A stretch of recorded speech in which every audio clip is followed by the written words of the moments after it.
जय श्री राम। आज मैं इस वीडियो में बात करने वाला हूँ पवन सिंह जी के नामांकन के बारे में।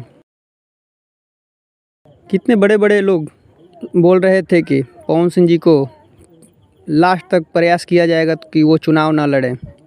यहाँ तक कि वहाँ के जो विपक्ष में थे वो भी बोल रहे थे कि अभी नामांकन कराएंगे तब तो हम विपक्ष अपना मानेंगे। लास्टली आज पवन सिंह जी ने अपना नॉमिनेशन करा ही लिए। जनता का काफिला देख ही सकते हैं।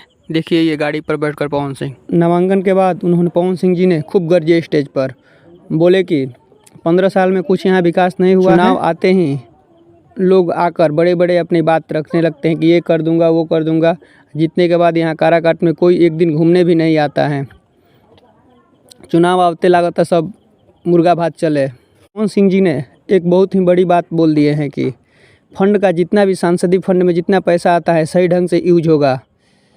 जो हमारा पेमेंट भी आएगा वो भी विकास में ही जाएगा। मैं अपने खाने के लिए पैसा नहीं यूज करूँगा। अंकुश जी ने भी बोला है कि पवन भैया जीत जाएंगे तो हम 11 बेटियों का शादी कराएंगे। फिर पवन सिंह जी ने बोले 11 नहीं 10 और बढ़ा लो, 21 बेटियों का शादी कराया जाएगा। अब देखते हैं कि पवन सिंह जी भी और नेताओं की तरह सिर्फ चुनाव के पहले ही बोलते हैं कि चुनाव के बाद भी ये जितने बोले हैं अपना सारा कार्य करेंगे।